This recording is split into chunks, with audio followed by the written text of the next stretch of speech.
तो ए इस्लाम, तूने नमाज में हमें एक बना दिया, हमारी नीयत एक कर दी, अमल एक कर दिया, क्या हमारा लिबास भी कभी एक होगा? का जो नमाज का काम है वो नमाज ने कर दिया, जहां तक लिबास को एक करने का मौका है उसके लिए मैं तुम्हें हज में बुलाऊंगा। वाह वाह वाह वाह वाह वाह, सुभान अल्लाह। वो इंटरनेशनल इज्तिमा होगा, पूरी दुनिया का मुसलमान इकट्ठा होगा, अमेरिका से भी आएगा, यूरोप से भी आएगा, अफ्रीका से भी आएगा, एशिया से भी आएगा, चाइना से भी आएगा, रशिया से भी आएगा, अपने अपने ड्रेस में नहीं, एक लुंगी बांधे हुए, एक चादर। वाह वाह वाह, सुभान अल्लाह। अमीर भी उसी लिबास में है, फकीर भी उसी लिबास में है, सफीर भी उसी लिबास में है, वजीर भी उसी लिबास में है, बेशक। सैयद भी उसी लिबास में है, शेख उसी लिबास में, पठान उसी लिबास में, मुगल उसी लिबास में, सिंधी उसी लिबास में, हिंदी उसी लिबास में, अरबी उसी लिबास में, अजमी उसी लिबास में।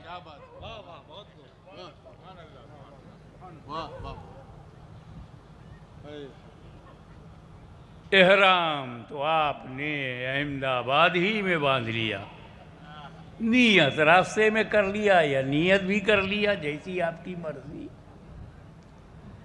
समझदार लोग फ्लाइट पर बैठकर नीयत करते हैं, कहीं फ्लाइट कैंसिल ना हो जाए तो नीयत एहराम पाबंद रखेगी।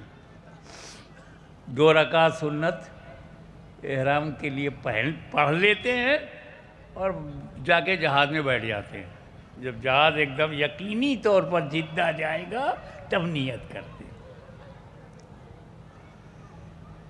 और जैसे ही हज के लिए गए पहली बार, मुझे नहीं मालूम इन 16 हाजियों में पहली बार कौन जा रहा है। पहली बार जो है तो first impression is the last impression. जैसे ही काबे में एहराम पहन के गया, देखा काला काला गिलाफ, काबतुल्ला पर गिलाफ, हैरान परेशान।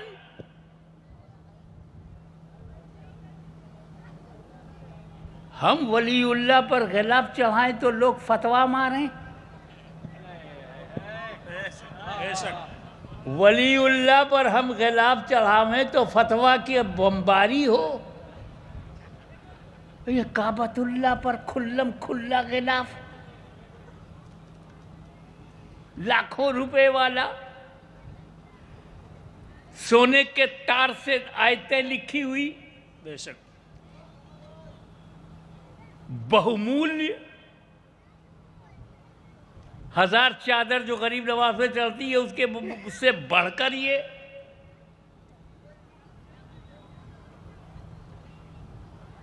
हमको तो गुजरात में ताना मारते थे कि वलीउल्लाह की मज़ार पर गिलाफ चढ़ाते हो, क्या उसको सर्दी लगती है, ठंडक लगती है, ताना मारते थे। हमने दिल में सोचा क्या काबे की दीवार को ठंडक लगती है, क्या काबे की दीवार को सर्दी लगती है।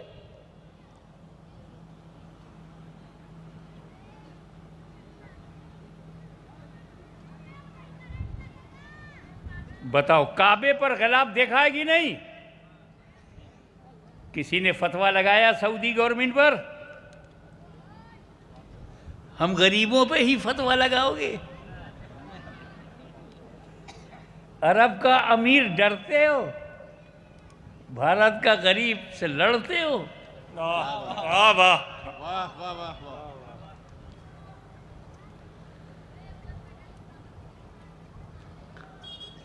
असल में इसका जवाब वो नहीं देंगे काबतुल्लाह पे गिलाफ क्यों चढ़ाया, इसका जवाब हम देंगे, क्योंकि हम चढ़ाते हैं वो चिढ़ाते हैं। बेशक हक है। सुन्नी गिलाफ चढ़ाता है और वो चिढ़ाते हैं। और जो लोग उर्दू जानते हैं उन्हें पता है कि चिढ़ाने में जेर है, चढ़ाने में जबर। वाह वाह बेशक, हम जबर हैं, वो जेर हैं। वाह वाह।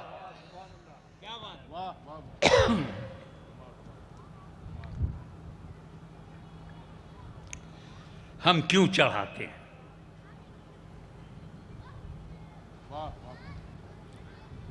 एक लड़का कॉलेज में ग्रेजुएशन कर रहा है, अल्ट्रा मॉडर्नेट।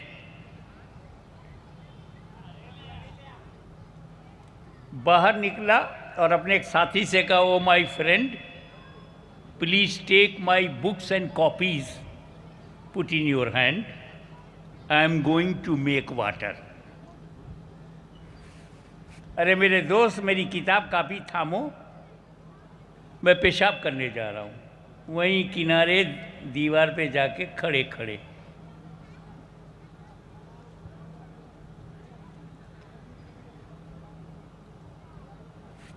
फारिग होकर के आया, किताब कापी लिया, घर आ गया।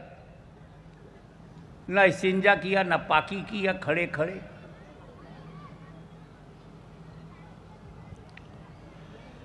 उसको ख्याल आया किताब का,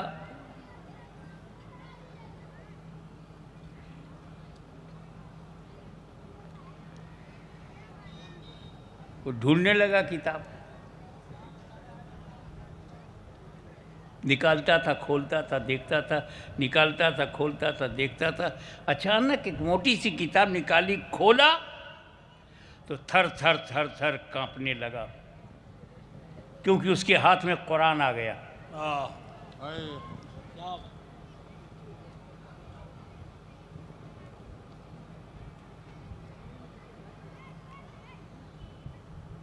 उसने फौरन कुरान को रखा और अपने बाप के पास गया। अब्बा जान, आपने मेरी लाइब्रेरी में कुरान रखा, अच्छा किया, गिलाफ क्यों नहीं चढ़ाया?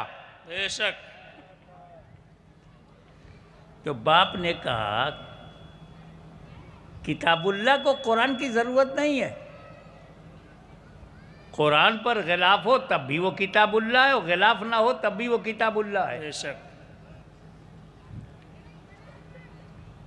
तो अब्बा जान, किताबुल्लाह को गिलाफ की ज़रूरत नहीं है, हम जैसे नापाकों को गिलाफ की ज़रूरत है। बेशक बेशक, वाह वाह, सुभान अल्लाह। अगर कुरान पर गिलाफ होता तो मेरी नापाक उंगली उसे न छूती। बेशक। कतरा जाती, गिलाफ देखकर मेरी नापाक उंगली कतरा जाती। पाक होती तो छू के जाती।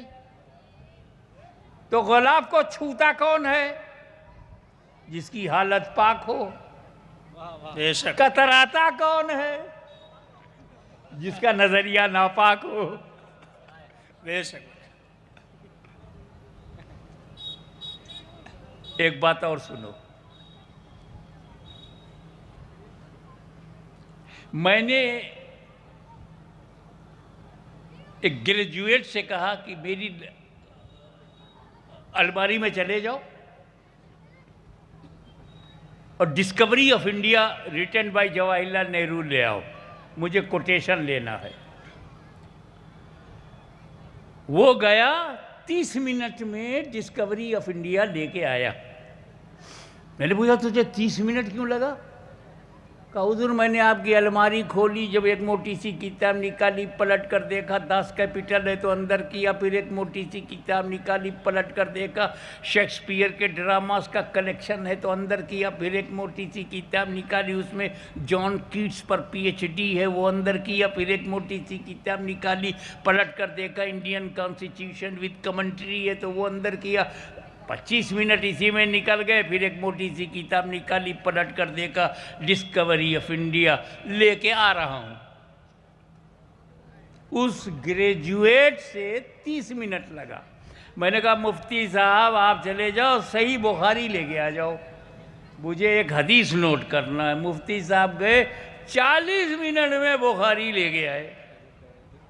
तो कहा, ग्रेजुएट 30 मिनट में डिस्कवरी ऑफ इंडिया लाया, मुफ्ती साहब 40 मिनट में सही बुखारी लिया है। मुफ्ती साहब, इतना टाइम कैसे लग गया?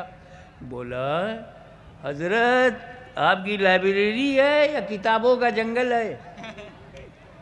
एक मोटी सी किताब निकाली, पलट कर देखा इरशाद सारी अंदर किया, फिर एक मोटी सी किताब निकाली, पलट कर देखा उम्दतुल कारी अंदर किया, फिर एक मोटी सी किताब निकाली, पलट कर देखा सही अबू दाऊद है तो अंदर किया, फिर एक मोटी सी किताब निकाली, देखा जामे तिरमिज़ी है तो अंदर किया, फिर एक मोटी सी किताब निकाली, सुनन नसाई है तो अंदर किया, फिर एक मोटी, इसी में 30-35 मिनट सरकार निकल गए, फिर एक मोटी सी किताब निकाली, पलट कर देखा सही बुखारी है तो लेके आया। ऐसे ही तो होता है। अरे मैं देखा पढ़े लिखे लोगों से मैं परेशान हो गया हूं, मेरे खादिम को बुलाओ, जुम्मन खान। हमारे यहाँ यूपी में कोई प्रॉब्लम नहीं है, जो जब पैदा होता है वही नाम हो जाता है। पीर को पैदा हुआ पीर हुआ, मंगल को पैदा हुआ मंगरू, बुध को पैदा हुआ बुध हुआ, जुमा को पैदा हुआ जुम्मन। कैलेंडर के हिसाब से रख देते हैं। जुम्मन खान बोला जी हुजूर। मैं कहा जाके तुम क्या कर रहे थे? अभी जोहर की नमाज पढ़ के आया और आ रहा हूँ।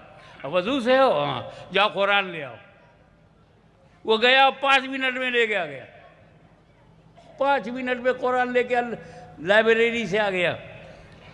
ग्रेजुएट 30 मिनट में लाए डिस्कवरी ऑफ इंडिया। मुफ्ती साहब 40 मिनट में लाए सही बुखारी। 5 मिनट में वो कुरान लेके आ गया। हमने पूछा इतनी जल्दी कैसे तुम लाए? कहीं हजरत हमने अलमारी खोला, कुछ इधर उधर देखना नहीं था, जिस पर खिलाफ देखा लिए चले आए। वाह वाह बेशक, सुभान अल्लाह। वाह, अब समझ में आया? ए कुरान, तुझे दूसरी किताबों के साथ रहना है, कहीं दूसरी किताबों के बराबर ना समझा जाए। किताबुल्लाह पे गिलाफ चढ़ाओ बेशक। ए काबा तू मस्जिद हराम है, कहीं दूसरी मस्जिदों के बराबर न समझा जाए। काबतुल्लाह पे गिलाफ चढ़ाओ। ए अल्लाह के वली, तुझे दूसरे मुर्दों के साथ लेटना है, कहीं दूसरे मुर्दों के बराबर न समझा जाए।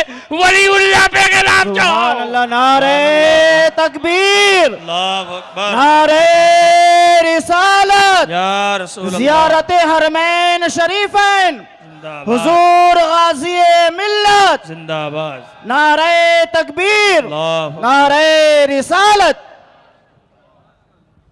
हाजियो काबा जाओ, जब तक काबतुल्लाह पर गिलाफ उतारोगे नहीं, हम वलीउल्लाह का गिलाफ उतारेंगे नहीं।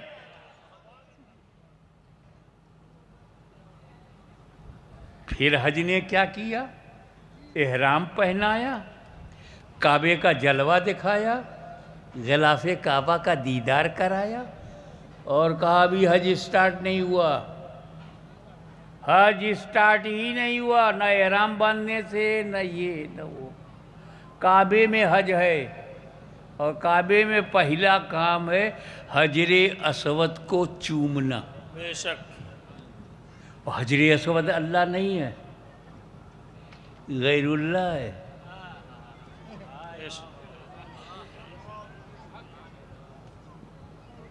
हजरे असवद गैरुल्लाह है ना, नॉन अल्लाह, अल्लाह नहीं है। चूमो, हाथ अगर होठ नहीं लगता चूमो, हाथ में दे दो, रखो, नीचे गिरा। हाँ, हर हाल में चूमो। किस द हजरे असवद, ये पहला रुकन है हज का। मुंह नहीं लगता तो हाथ लगा के हाथ चूमो। ऐसे हाथ लगाया और हाथ चूमा, हजरे असवद के चूमने का सवाब मिल गया। है? चूम रहा हूं हाथ, सवाब हजरे असवद का। बोले निस्बत हो गई। वाह बेशक, वाह, हक है। हजरे असवद से निस्बत हो जाए तो हाथ हजरे असवद, वाह, मेड इन इंडिया।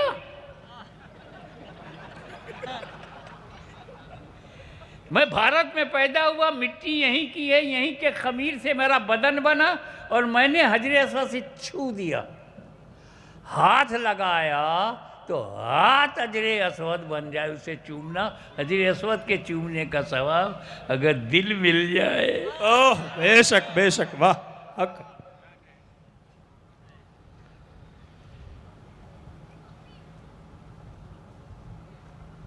मैंने पूछा तुमने क्यों चूमा? बोले जन्नती हजर है, जन्नती हजर, नो डाउट। मैं भी उसी लहजे में बोला, जन्नती हजर चूमते हो, शर्म नहीं आती? तो जन्नती बशर चूमने में। वाह वाह बेशक। जन्नती हजर चूमा जा सकता है तो जन्नती बशर क्यों नहीं? हजर बड़ा की बशर? बशर। जन्नती हजर बड़ा है तो जन्नती बशर से थोड़ी बड़ा है।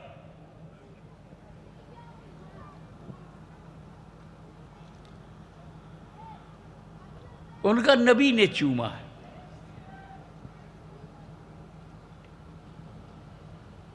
इसलिए हम चूमते हैं।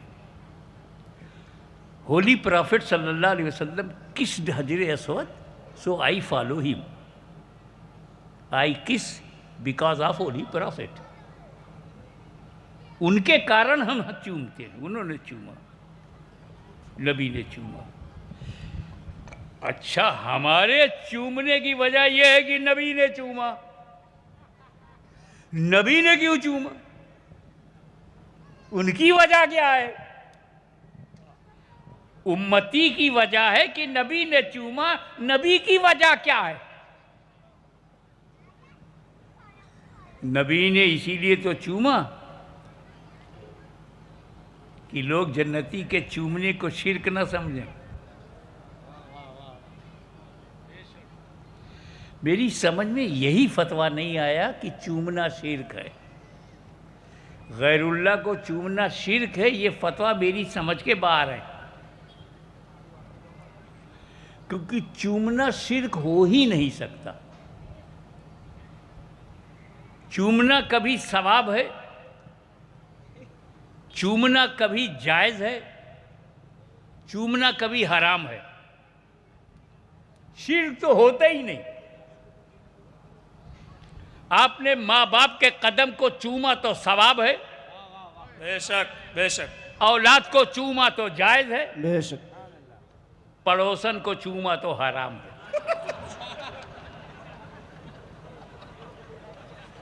शिर्क तो है ही नहीं।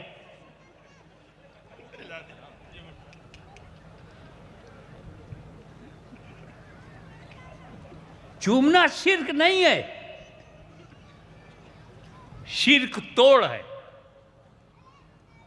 शिर्क शिकन है, शिर्क से बचाता है। चलो समझा दूं। आप में से कोई है जो अल्लाह को चूम सकता हो? पूरे गुजरात में कोई मिलेगा जो अल्लाह को चूम ले? पूरा उत्तर प्रदेश उसके नाम कर दूंगा जो अल्लाह को चूम ले। कोई बोला क्या उत्तर प्रदेश आपके बाप का है? बोलेगा ये चूम ही नहीं पाएगा, मुझे देना कहाँ है? अल्लाह को चूमा नहीं जा सकता, पक्का फाइनल। और पीछे वाले अल्लाह को चूम सकते हो? नक्की, पक्का, श्योर? लॉक कर दूं?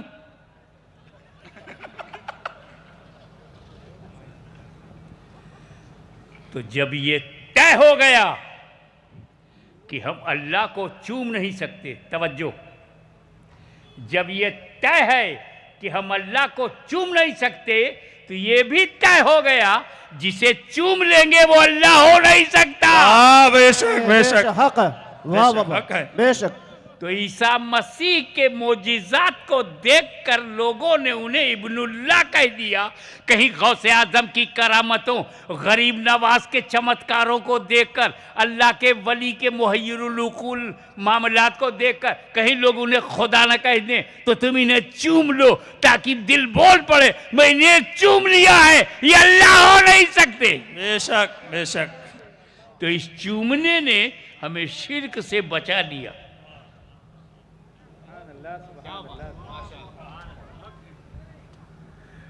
उसने कहा नबी ने हजर अस्वद को चूमा है, हजर अस्वद को चूमो, हजर को चूमा है, हजर को चूमो, पत्थर को चूमा है तो पत्थर को चूमो, बशर को कहा चूमा है जो बशर को चूमो, इंसान को नबी ने कहा चूमा है जो इंसान को चूमो, आदमी को कहा चूमा है जो आदमी को चूमो। तो तुम भी उसी डायलॉग से बोलना मेरे नबी ने आदमी को भी चूमा है, मेरे नबी ने इंसान को भी चूमा है, मेरे नबी ने बशर का भी बोसा लिया है। बताओ इमाम हसन को चूमा है कि नहीं? बेशक बेशक। इमाम हुसैन को चूमा है कि सुभान नहीं? पेशानी हसन को चूमा है कि नहीं? गुलूए हुसैन को चूमा है? वाह वाह बेशक अपने बेशक। घर में हसन हुसैन को चूमा, अल्लाह के घर में, बेशक हाँ सुभान। अल्लाह के घर में हजरे असवद को चूमा, अपने घर में हसन हुसैन को चूमा, और हम गरीबों को रास्ता दिखा दिया। ऐसा हजर मिले तो हजर चूमो, ऐसा बशर मिले तो बशर चूमो। सुभान अल्लाह, बेशक, सुभान सुभान अल्लाह, अल्लाह। बेशक, सुभान अल्लाह। आखिरी बात, the reason of our kiss, main reason kiss of prophet, नबी ने चूमा। तो हजरे असवद को ऐसे मत चूमना जाके, ऐसे मत चूमना, नो साउंड, आवाज ना आए, बस अपना होठ मौका मिले तो लगा देना, लाइक दिस, बस ऐसे होठ लग गया। नबी ने ऐसे ही चूमा था, लिप्स टच्ड स्टोन, लब लग गया। पूरी दुनिया का मुसलमान इसलिए चूमता है कि नबी का लब लगा। बेशक बेशक हक है। सुभान समझो। अल्लाह सुभान अल्लाह। प्लीज़ एक लफ्ज़ आ रहा है, मज़ा आएगा, इसलिए चूमा दुनिया ने, मुसलमानों ने, कि नबी का लब लगा, नबी का लब लगा। क़यामत तक चूमो, नबी का लब लगा। दुनिया भर के मुसलमानों चूमो, नबी का लब लगा। वाह वाह। इम्पोर्टेंस है, नबी का लब लगा, महत्वपूर्ण है, नबी का लब लगा, दर्जा मालूम नहीं, नबी का लब लगा। तो हजरे असवद वो पत्थर है जिस पर नबी का लब लगा, और गुम्बते खजरा वो है जहां नबी का सब लगा। वाह वाह बेशक बेशक। जब लब लगने में ये अहमियत है तो सब लगने में।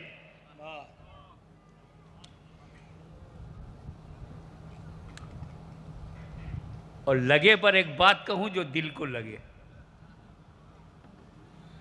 लब लगा और हट गया, नबी का लब लगा और हट गया। गुंबदे खजरा की कब्र में नबी का सब लगा, अब तक नहीं हटा। वाह वाह। ये टेम्पोरेरी निस्बत है, तो ये आलम है। कब्र अनवर में तो परमानेंट।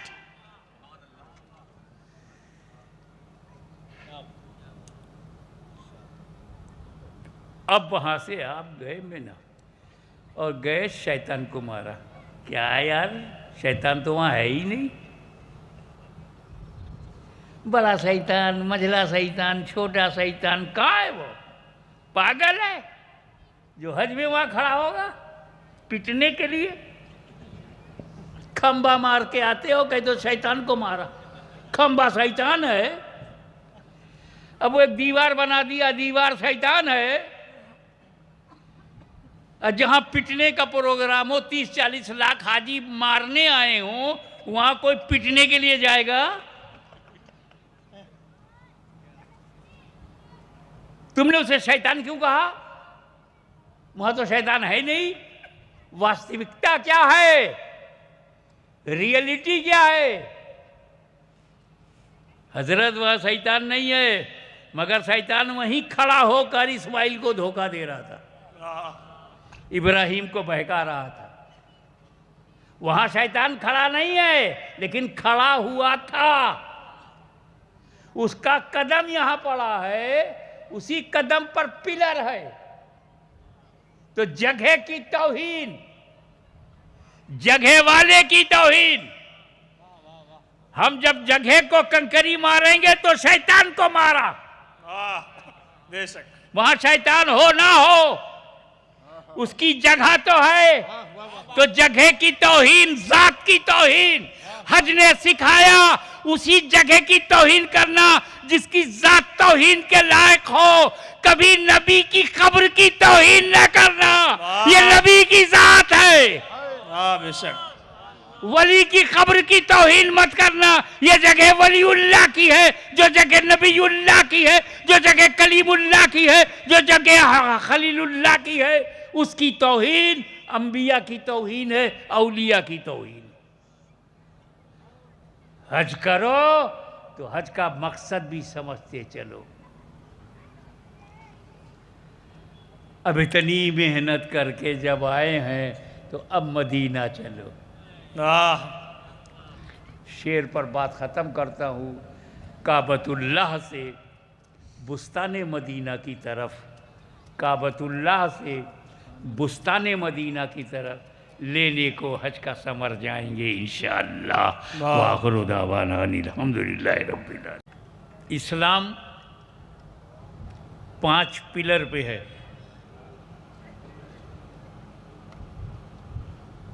तौहीद, नमाज, रोज़ा, हज, ज़कात, 5 पिलर्स।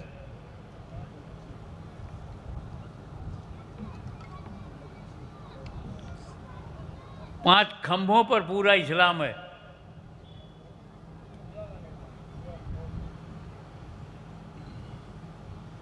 इसमें सबसे टॉप पर है नमाज।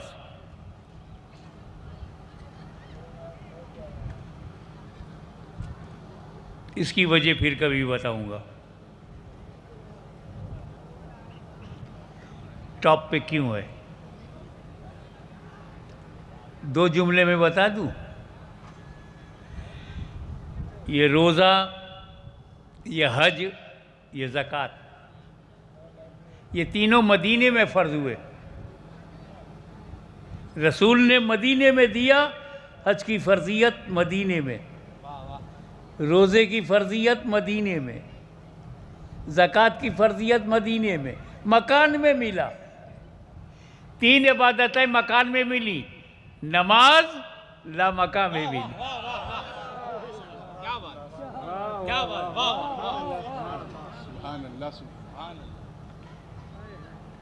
तो ला मका का जब जवाब नहीं तो नमाज का भी जवाब नहीं। वाह वाह बेशक, सुभान अल्लाह, बेशक हक।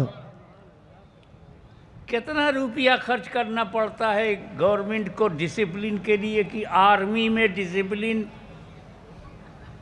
सेना डिसिप्लिन्ड हो।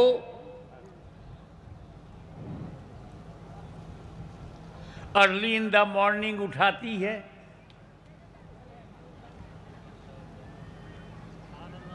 फौजी अर्ली इन द मॉर्निंग उठता है, परेड करता है। परेड में क्या क्वालिटी है? कदम से कदम मिला के चलता।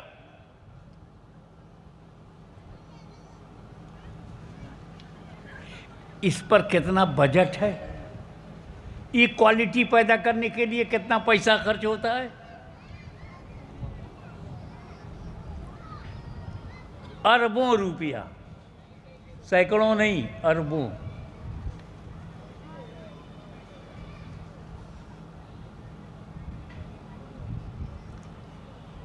अल्लाह के रसूल ने मुसलमानों को फ्री में सुबह उठा दिया। बेशक, वाह क्या बात। फजर पढ़ो, सूरज निकलने से पहले उठ जाओ, सूरज निकलने से पहले नमाज पढ़ लो। पूरी कौम को फौजी बना दिया, बेशक, सुभान अल्लाह, सुभान अल्लाह। मुजाहिद बना दिया,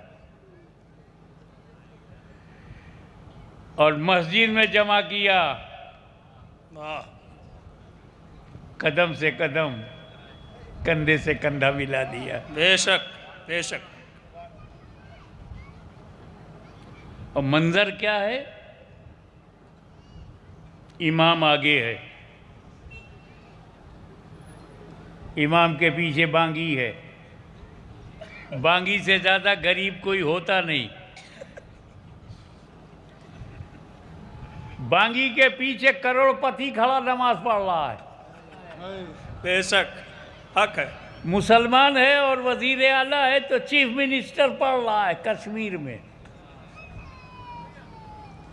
बांगी के पीछे चीफ मिनिस्टर। अजय इमाम रुकू में गया तो बांगी रुकू में गया तो वो मुख्यमंत्री भी बांगी वो रुकू में गया। इमाम जब सजदे में गया तो बांगी भी सजदे में और चीफ मिनिस्टर भी सजदे में। अब मंजर क्या है? जहां इमाम का पैर है वहां बांगी का सर है, और जहां बांगी का पैर है वहां मुख्यमंत्री का सर है। वाह, बेशक, बेशक, सुभान अल्लाह, हक है, हक है। नमाज ने गुर्बत के कदम पर इख्तिदार को झुका दिया। वाह, वाह, वाह, वाह वाह, हक बेशक। हक है। आर्मी में और मुसलमान में एक फर्क है। आर्मी में मुसलमान में फर्क ये है कि आर्मी का कदम तो एक है, स्टेप्स एक हैं, लेकिन नीयत एक नहीं है। कोई कह रहा परेड के बाद मुझे मार्केट जाना है, किसी के दिल में परेड के बाद मुझे कपड़ा बनवाना, परेड के बाद मुझे लंच लेना, परेड के बाद मुझे अपनी बीवी से बात करना, परेड के बाद माँ बाप से कांटेक्ट करना है। नीयतें अलग अलग हैं, परेड एक है, नीयत अलग अलग। अरबों रुपया खर्च करके भी नीयत एक नहीं बना सके। मदीने वाले ने हमें नमाज में नीयत भी एक। वाह, वाह, सुभान अल्लाह, सुभान अल्लाह, बेशक। सुभान अल्लाह, सुभान अल्लाह। तो नमाज ने हमें मुत्तहिद किया, एकताबद्ध किया, एक नीयत वाला, एक अमल वाला, एक कयाम वाला, एक रुकू वाला, एक सजदे वाला, एक कायदा वाला बना दिया। एक फर्क है जो नमाज में नहीं मिटा। सैयद शेख मुगल पठान का फर्क नमाज में मिटा दिया। एक ही सब में खड़े हो गए महमूद व आयात, न कोई बंदा रहा न कोई बंदा सुभान अल्लाह, रहा। बेशक, बेशक। कोई भी हो तेरी सरकार में पहुंचे तो सभी एक हुए। मौलाना मुफ्ती आजम के बगल में एक फ़कीर खड़ा है, फ़कीर के बगल में भिकमंगा खड़ा है, उसके बगल में सैयद साहब खड़े हैं, उसके बगल में खां साहब खड़े हैं, उसके बगल में चौहान खड़े हैं, उसके बगल में वोरा खड़ा है। मिटा दिया सारे भेदभाव को, ऊंच नीच को। मगर नमाज एक चीज़ नहीं मिटा सकी, लिबास को। ड्रेस सबका अलग अलग, बेशक, ये रह गया। हम एक हो गए दिल से, हम मुत्तहिद हो गए, नमाज में मुत्तहिद हो गए, एक हो गए। लेकिन हमारा कोई शर्ट पहने हुए, कोई टी शर्ट पहने हुए, कोई कुर्ता पहने हुए, कोई पैजामा पहने हुए, कोई पैंट पहने हुए, कोई शेरवानी पहने हुए, कोई टोपी, सबकी अलग अलग। ड्रेस में हम अलग हो गए। इस जलसे में देखो ना, सब सर पे टोपी लगाए, लेकिन सबकी टोपी अलग अलग। सबसे ज़्यादा फर्क तो मेरा दिखाई पड़ेगा।